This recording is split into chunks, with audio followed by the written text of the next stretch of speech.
यही दस्तूर होता है, जिसे चाहो अपनों से दूर होता है। Presented by CVL DJ। जाके ससुर में हमारा के जाना हो, भूला तो न जाइबू रानी। खाओ माथे पे हाथ धके किरिया,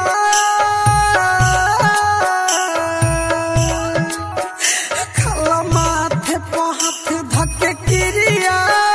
ये बात तोहरा से कहतानी, जाके ससुर में हमारा के जाना हो, भूला तो न जाइबू रानी।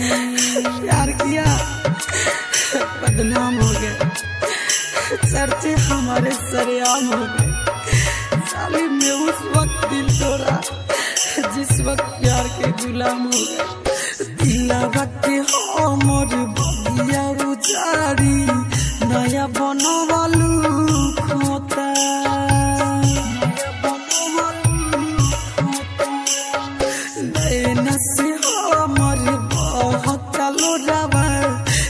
के दुख बड़ी होता, भगवान निदरा दीवारे।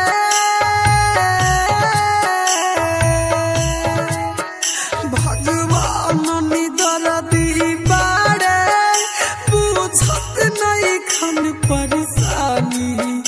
जाके ससुर में हमारा के जाना हो, भूला तो न जाइबू रानी। Presented by CVL DJ। Kalika Movies Recording Studio, Sugauli। फूल अक्सर काटे होते हैं, प्यार करने वाले दिन रात रोते हैं, दिन रात रोते हैं।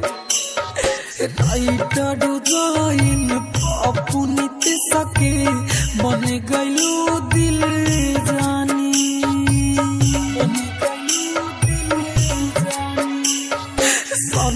प्रेमी गुडू के खत्म कैलू जिंदगानी।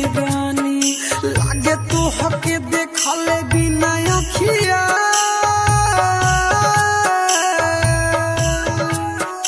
लागे तो हके देखले बिना अखिया। अब तरस के पड़ी रानी, जाके ससुर में हमारा के जाना।